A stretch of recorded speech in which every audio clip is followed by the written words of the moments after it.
Nduk Uun Febri Andari. Nggih, kula. Lajeng ya, Nduk. Nggih. Awon tanpa rupa sing miwiti wayang kulit wonten ing Purwodadi ki aku lho.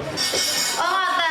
Nggih, riyen Purwodadi teng Kebon Jero niku napa niku aja meneh kok nggih wayangan saga tiyang mawon medeni iki lho, Pak. Nah, nggih. Sing miwiti Berarti jenengan sing babat mriki ya, Pak. mriku Purwodadi. Mriko, Purwodadi mriko. Ditak rewangi mbleh kebu ble. Ngaten. Bot-bote ben wayang bisa lestari. Ha nggih. Nggih. Ngaturake tembangan ya, Nduk. Saderengipun kula ngaturaken wilujeng dalu kagem para penonton. Nggih. Assalamualaikum warahmatullahi wabarakatuh. Waalaikumsalam warahmatullahi. Nggih, dipun sekecakaken anggenipun mirsani wayang nggih, Bu. Nggih. Mugi-mugi le nonton wayang nganti rampung. Amin. Sing nonton wayang nganti rampung, didongakne muga-muga rezekine tambah akeh. Amin. Mantul gedang nang pinggir sumur. Napa niku? Piyayi Jonggrang muga tansah adil kelawan makmur. Amin. Tandur gedang cedake bayem. Napa niku? Piyayi Jonggrang muga tansah ayem tentrem. Amin. Mangan gedang karo es teh. Apa kuwi? Warga Jonggrang rezekine tambah akeh. Amin. Mangan gedang karo cedake ketenteng. Napa? Muga Piyayi Jonggrang meteng bareng. Aduh. Dino Jumat tuku arit. Apa kuwi? Pak Lurah, lo nyuwun dhuwit. Dhuwit ki ora teges uang ngoten niku, Mbok. Mboten duit niku dudah duit urip. Duit itu terdiri dari doa, usaha, iman, dan takwa. Jadi semoga dengan doa, iman, dan takwa Pak Lurah Warsito saged membawa desa Jonggrang menjadi desa yang gemah ripah loh jinawi ayem tentrem kerto raharjo. Amin. Bawa Nduk, ya kuwi kok terus diteruske langgame. Kula bawa. Bawane tak suwun anu napa niku bocah telu iki apa jenenge? Napa? Sambung wanci dalu. Oh, sambung masih dalu. Aku seneng kok kuwi. Nggih, nggih. Kenanganku, kenangane Dodi. Napa? Sambung wanci dalu kenangane Dodi. Kenangan apa lho ki? Kok malam-malam Sambung wanci dalu. saya tak boleh kata-katanya. Iya. Ya. Iki nggih. Nggih. Sekejap anggenipun dahar. Ya.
Nak Nduk Uun Febri Andari tau gondol juara internasional pesinden. Nak bojoku tau gondol atiku. Narang ngono kok marah-marah. Jenengan kok iso oleh lek Yatmi ngoten niku pripun? Ceritane jenengan riyen kok yang lek Yatmi ngoten niku. Ketangkep aku kok. Aduh. Kehal ngono ya. Jane aku dhewe mantu bupati ya. Jenengan? Yo malah bupati toprak lho. Iya. Yo. Ora bengi iki sing paling seneng dhewe iki ora sapa-sapa. Lah sapa nih? Player iki lho. Lah apa? Ditunggoni iki lho. Ya. Lah mantek anyar yo. Aku biyen yo ngono kuwi. Makane didulang. Ya. Basa saiki, nah. Jipuk dhewe ra iso, karepmu ning ndi? Mangan karepmu ra karepmu. Iya.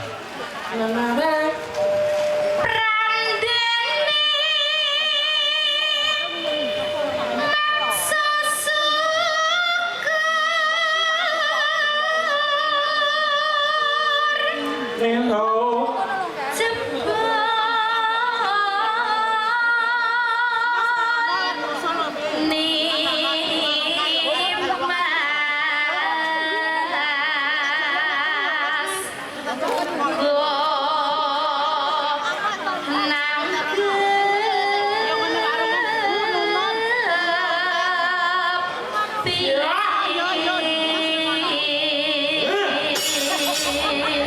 Kayak tak remes-remesok. Sing duwe teko. Sekarang mesti. Sabatu. Nanane. Ayo to sambung rasa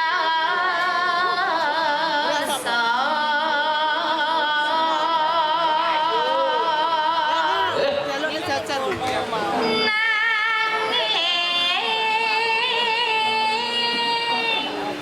wanci Hati-hati wong anu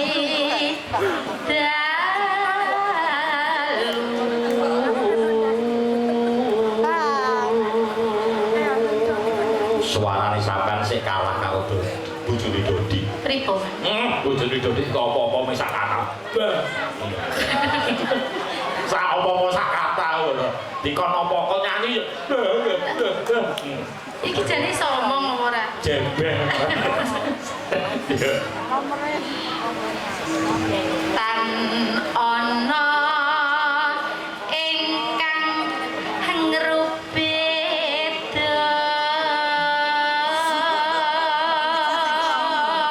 Nendro. nyuntak tresno senadyan mung srana piranti.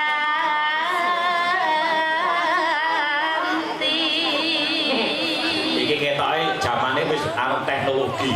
Nyuntak tresno najan mung nganggo piranti. Dadi bojoku sampeyan ya tak tukokke. Napa? Anu to kuwi kaya terong ta kuwi. Kok nganggo terong? Kok nganggo terong lanjutnya nang jeneng pundi? Olah-olah tegese iki olah-olah tresno. Nano. Cangkeme cacah iku. Yo. Gambarmu uga ngeklo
terima kasih matur nuwun dulu.